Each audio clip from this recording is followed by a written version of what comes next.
Hi everyone, and welcome to the Paul Chandler Show. I'm your host, Paul Chandler. This is a new series, so tonight is the premiere episode, and we'll be having 10-minute conversations and discussions on different healthcare topics, but we'll be putting a nice fun spin to it.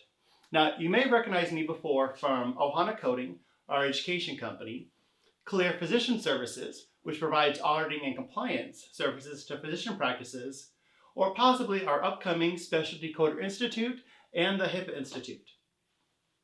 This show will be having several different healthcare topics, ranging from coding, billing, auditing, compliance, practice management, accountable care, even clinical aspects of it. And for input as well, please visit our website, thepaulchandlershow.com, and submit any topic requests that you'd like to see for us to cover on our upcoming episodes. You can also visit us on social media at facebook.com/thepaulchandlershow. And in each show, we'll be having one different topic. So tonight, we're going to talk about colonoscopies, because that's an awesome topic to have on the first premiere episode, because who doesn't like to take a nice good old nap while you're getting a camera stuck up your bum? So dealing with colonoscopies, one thing that's difficult for the coder initially is the terminology for the colon. So I'm going to be drawing the colon here on the board, doing in black. And while the digestive tract goes clockwise, the scope is going to go counterclockwise. So the scope goes up the rectum, and then hangs a right and goes across the sigmoid colon, then goes up the descending colon, hangs a left at the splenic flexure, which I'll be calling that the point of no return, and that'll make sense in a few moments. Goes across the transverse colon, hangs a left at the hepatic flexure, then goes down the ascending colon, and then ends at the cecum and the terminal ileum, depending on which route it goes. So with the term colonoscopy, unfortunately though, every time a scope goes up the bum, people tend to think that that's a colonoscopy, and that's not right. The term colonoscopy actually depends on how far the scope's going around. So you have actually one of three different types. We have what's called a proctosigmoidoscopy, and I'll be color coding that in blue. And we have sigmoidoscopy, I'll be color coding that in green.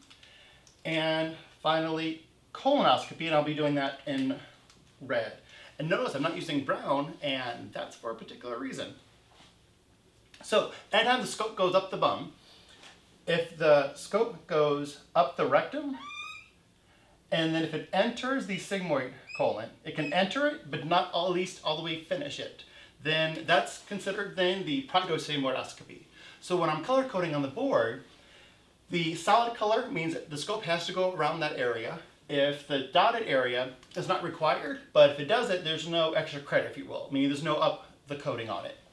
So the proctosigmoidoscopy, the scope has to go up the rectum and can enter the sigmoid colon, just not finish it. The sigmoidoscopy, the scope goes up the rectum and all the way through the sigmoid colon. It can go up and enter the descending colon, that's fine. It just cannot finish the descending colon. Then we have the colonoscopy. That is, scope goes up the rectum, hangs right up the sigmoid colon, goes left up the descending colon, passes the splenic flexure, all the way through the transverse colon, makes a left at the hepatic flexure, down the ascending colon, and ends at the cecum terminal ileum. So now with the colonoscopy, notice that there's a big gap from the sigmoidoscopy in green to the colonoscopy in red. Now, if you've never had a colonoscopy before, it's an awesome way to take a nap. The thing is though, you don't want to have to do all the prep work for it. Let's just say you'll be at home for about the 24 hours before. You'll take this nasty flavored stuff, and let's just say you want to get dibs on the bathroom. And let's just say you're cleaning out the pipes, if you will, on that. And the thing is though, not every patient can follow all the rules, because you're told you can't eat after a certain time, can't drink after a certain time. So what if you don't follow the rules? Let's say you're craving Taco Bell that, oh, they open until 2 o'clock in the morning, or who wants a Big Mac at 4 in the morning? Let's say you don't finish all of that. So then you are scheduled for a colonoscopy, But let's say for some reason though, you don't follow the rules. So you will probably have in your documentation the phrase poor patient prep. That's a nice way of saying you just pissed off the doctor, because let's say the scope can only get to right there. You're scheduled for a full colonoscopy, so the doctor wants to go all the way around. But the doctor can make the rectum, sigmoid colon, descending colon, splenic flexure, but right here, let's just say from here on, the clogs are piped. If, let's just say if I wanted to use that color, and I think you know what I mean by that. So then that's the problem though, is the doctor may have to downgrade the code. So that's why I call it putting up here the splenic flexure. Because in our documentation, the provider is going to list step by step where they're going all the way around. Now, with splenic flexure, how I called it earlier, the point of no return, if the provider is able to make the colonoscopy all the way to the terminal ileum or the cecum, then you're good, code it as a colonoscopy, you're fine.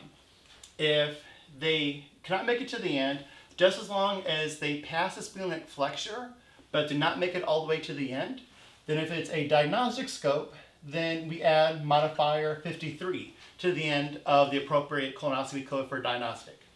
Or if it's a surgical, then we add modifier 52 to the surgical code. Modifier 53, discontinue procedure. Modifier 52, reduce services.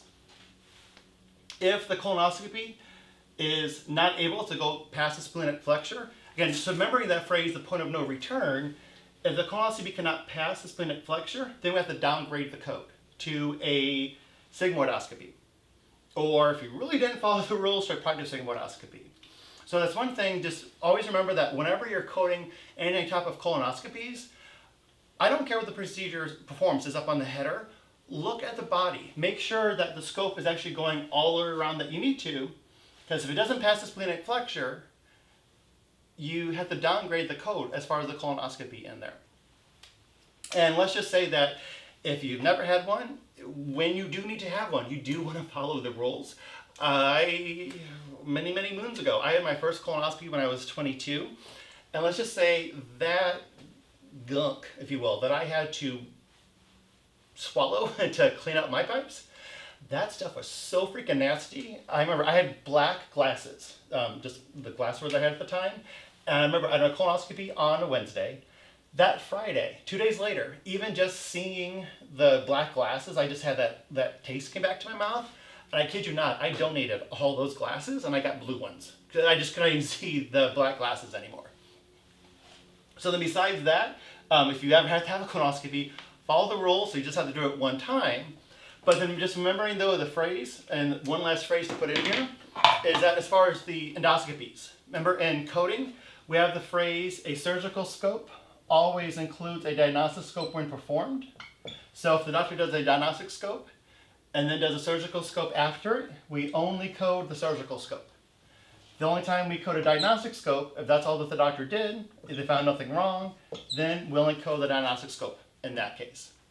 So just main part with colonoscopies is make sure that you look at how far the documentation is going around. And that concludes our clinical education on colonoscopies. I do thank you for attending the first episode of The Paul Chandler Show. Remember to visit our website, thepaulchandlershow.com, and give us any topic ideas that you'd like to see, and also facebook.com/The Paul Chandler Show. And thank you for watching, and have an awesome rest of the day.